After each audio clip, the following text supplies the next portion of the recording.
Some really crazy racing we've seen so far from Daytona Under the Lights. The dual races and that truck race last night. Boy, it's so good to have the sport back.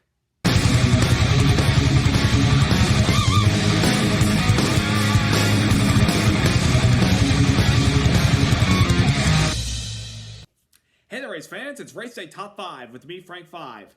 We're inching closer and closer to the start of the 2025 NASCAR Cup Series season, but we've already had a lot of races this weekend. Thursday night, the duels at Daytona that set the starting lineup for the Daytona 500. Duel 1 sets the inside column. Duel 2 sets the outside column. And Thursday night, those races were very, very entertaining from start to finish. And that truck race last night was entertaining from start to finish as well.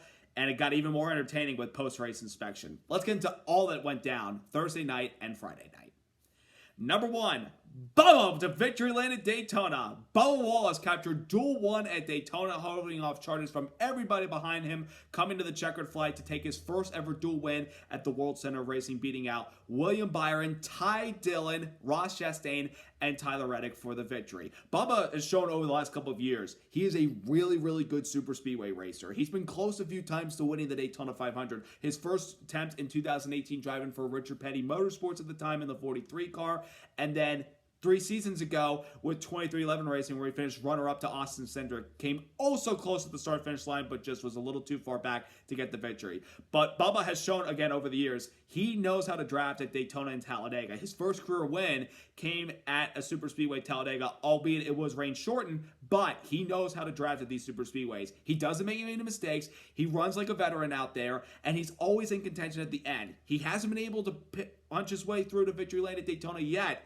but if Thursday night's an indicator that this guy could win the 500 on Sunday, he's got what it takes. And he had such a good McDonald's Toyota. That thing was able to charge up to the front. He could pull a pack. He could push guys when he was drafting right behind him. There's speed in those Toyotas. I mean, we had a little bit of concern about them when it came to qualifying, particularly on Wednesday night, but they actually weren't completely terrible. The 2311 guys didn't qualify the best, but they were focused on race setups. Like the last couple of years now, we've seen Hendrick Motorsports not qualify well like they used to. They're focused on winning the race and their cars handling well. And Bubba's car was certainly a good handling car on Thursday night. And no matter the challenges that was coming at him on the last lap of that first duel, he was able to hold them off with precision and poise and got the job done, and he'll start third for the Daytona 500 on Sunday, right behind his Toyota teammate in Chase Briscoe.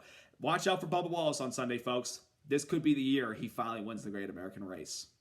Number 2, photo finish under yellow for Duel 2. That second duel race, a little bit tamer than the first duel because there were a couple of cautions in that first race. The second duel was a little bit tamer where guys were saving fuel because we were in a long green flag run, and there were differing strategies going on between the Fords working together, the Chevrolets and the Toyotas kind of bunching up together because the Toyotas don't have many cars in the manufacturer group like the bow ties and the blue ovals or dark horse Mustangs do. But that finish on Thursday night's duel was chaotic to the very end of the race. Austin Cindric, who is on the front row for the Daytona 500, was able to win duel number 2 over Eric Jones in the 43 car. Now, initially, it looked like it was Eric Jones that got to the start-finish line first over Cindric, which he did. And it looked like that Jones was going to be the winner. But there was a wreck that happened right behind him coming to the checkered flag, and they threw the yellow flag and the caution lights. And when the moment the caution lights come on, whoever's ahead when those lights come on determines the finishing order. It took NASCAR a little bit of a while, but they went back and looked at the replays, and when they saw that the yellow lights synchronized on with where the cars were running, that the moment those lights came on, Cindric was ahead by just a few inches ahead of the 43 car. And it's a little awkward because Jones parked his car in the front straightaway thinking he had won it with another Toyota sweep of the duels like last year. But NASCAR footage came back and they said, nope, you're not the winner. It's the 2 car. Eric Jones is second. Cindric gets the victory. A little bit of a controversial ending, but once again, the rules are the rules. The moment those caution lights come on, that determines who is running where. And that will determine the finishing positions of these races. So Cindric is the dual winner, which I'm a little bit surprised he was able to go for it and run up front, because you think a guy on the front row, you would like to learn at the beginning and then quickly get out of the pack to preserve your car, knowing that the big race is Sunday and we have 2 more practice sessions.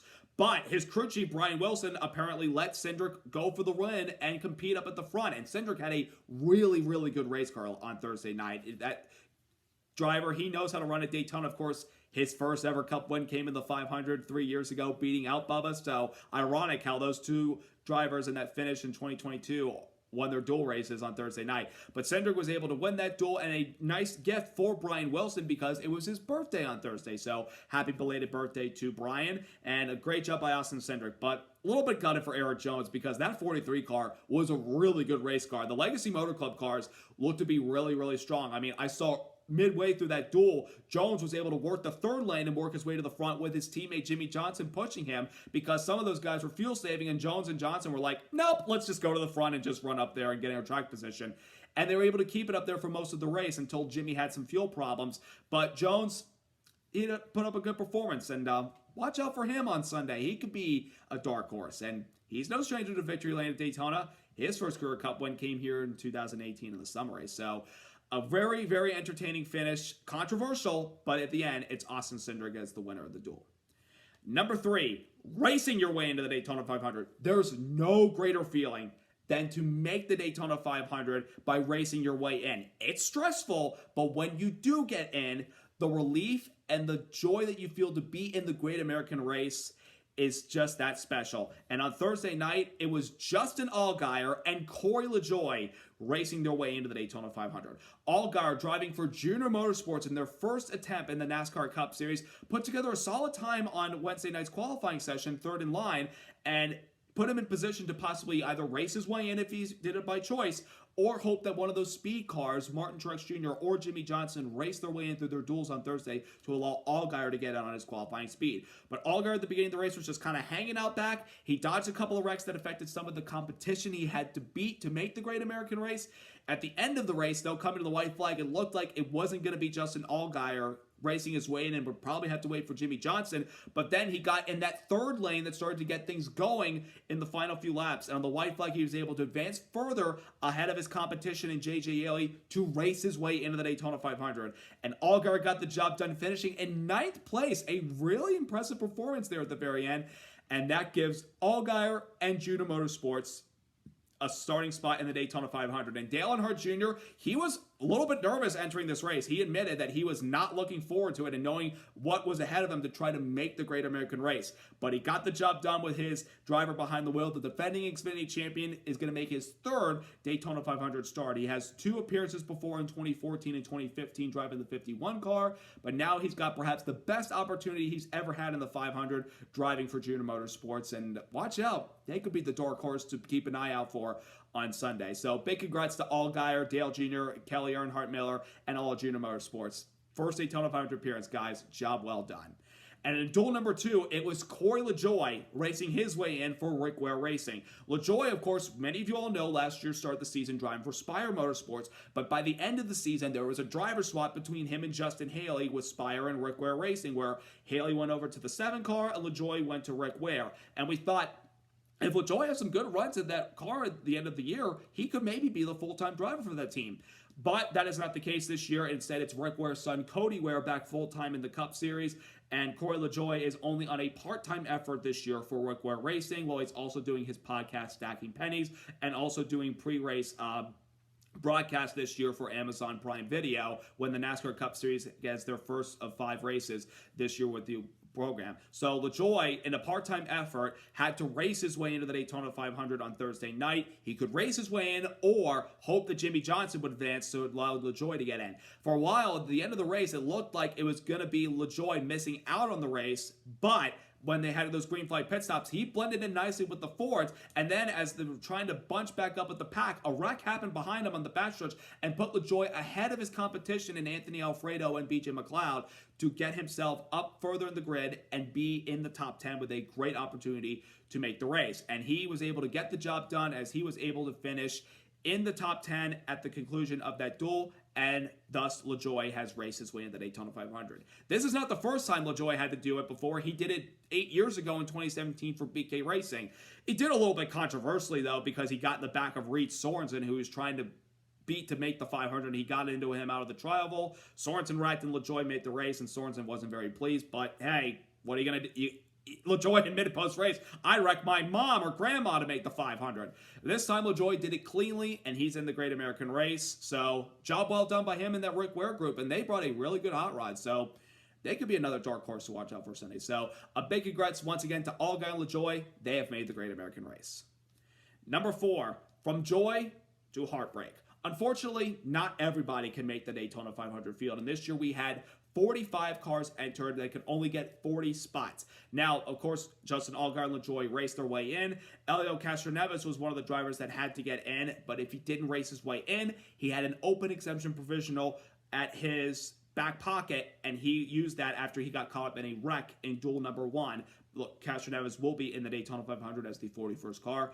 But aside from that, 4 cars had to load up and go home at the end of the night, and they were unfortunately Chandler Smith for Garage 66, Anthony Alfredo for Beard Motorsports, J.J. Yeley for New York Racing Team, and B.J. McLeod for Live Fast Motorsports. Chandler Smith, at the beginning of that first duel, went all the way up to the front of the field. He had a really, really good car at the beginning. It looked like he could be in the catbird seat to make the 500. But on lap 14 going to turn 1, he made a big mistake by cutting down a little too early in front of the 7 of Justin Haley. It turned the 66 around and sent him up hard in the outside safer barrier wall. That wreck made me clench my teeth. It was a nasty, nasty hit for him. Justin Haley suffered the same hit as well, knocking them both out. And unfortunately, that wreck took Chandler Smith out of the Daytona 500 in his second attempt. He didn't make it 2 years ago for Kaulig, and sadly, he's not able to get the job done this year. And he was a little shaken up after that hit because that was a nasty hit. But I want to contribute NASCAR and the team and the man who was responsible for putting together those safer barrier walls. I can't remember his name, but I think he did get an award most recently to be in the NASCAR Hall of Fame for his improvements and contributions to the safer barrier walls. So thank you, and thank you to NASCAR for those safer barrier walls, because if we didn't have those, the way these cars hit the wall, it could have been way worse for Chandler Smith. But thankfully, he was okay, but unfortunately, he does not make the Great American Race.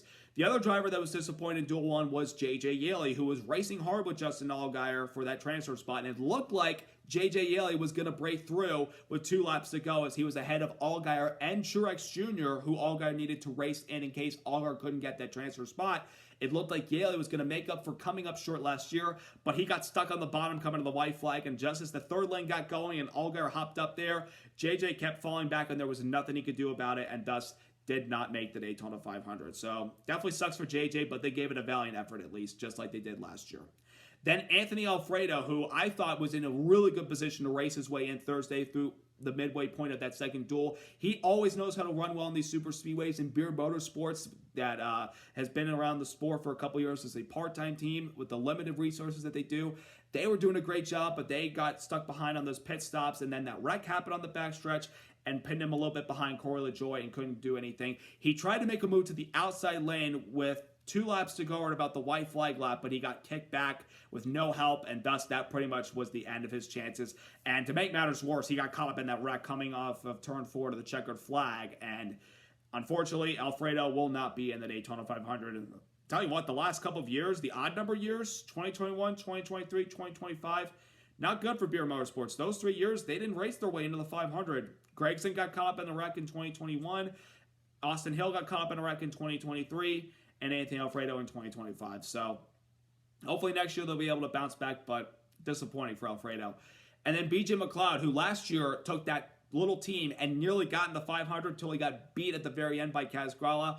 This year, unfortunately, didn't look like they had the speed to go up there and challenge to get in the 500. I kept watching that car at the back. It seemed like they couldn't go anywhere or do anything. They were lucky that caution came out after that pit stop sequence to get back with the pack and have a chance.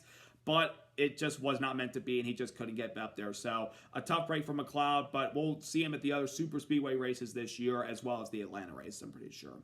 So unfortunately, those 4 drivers suffer the heartbreak and will not make the Daytona 500.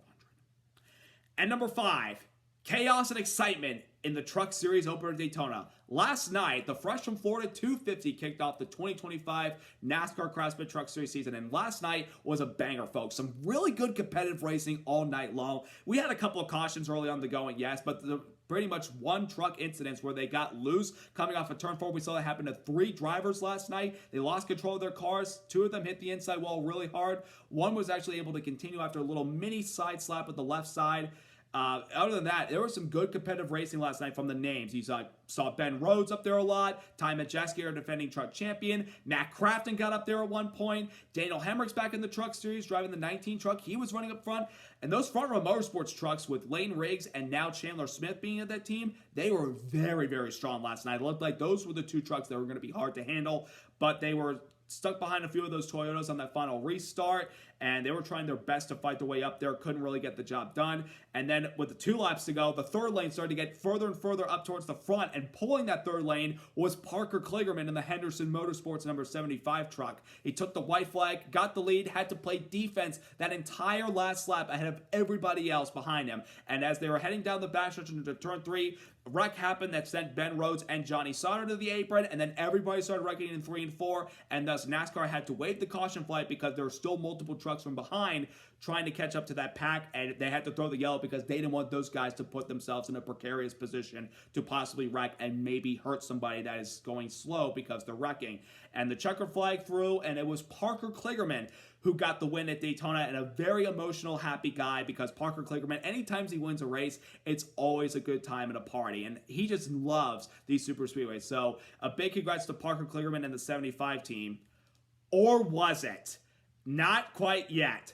After the race, NASCAR determined that Parker Kligerman's 75 truck did not meet specifications on the right side or left side of the rear of the truck. It did not meet the right heights, and thus NASCAR disqualified Parker Kligerman from the win at Daytona. And the runner-up originally at the race, Corey Heim for Tricon Garage, he was thus declared the winner of the Fresh from Florida 250. Now, this is not a knock against Corey Heim. Obviously, he's a great young man, talented driver, and we all expected him to win a race to make the playoffs this year, and now he's got the win. But it sucks when a driver likable as Parker Kligerman has the win stripped from him because they can't meet the specifications post-race. But once again, it's black and white in the rule book. You don't pass post-race inspection with the right heights, then they're going to drop the hammer on you, and they did that last night. Now, Henderson Motorsports did come out post-race and say that they will appeal this. Will they win that appeal? I don't know.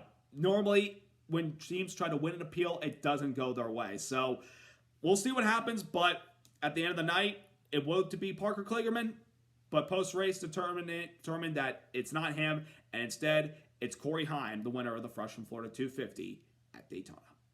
So, with all those races behind, we have 2 more to run this weekend. We got the Xfinity Series race later on today and its debut on the CW network as a full-time partner. The United Rentals 300, we're looking forward to seeing defending Xfinity champion Justin Allgaier going head-to-head against some of his newer teammates, Austin Hill, who's always running Daytona, Jesse Love, and a lot of new faces and new places in the Xfinity Series. This is going to be a blast to watch this year, folks.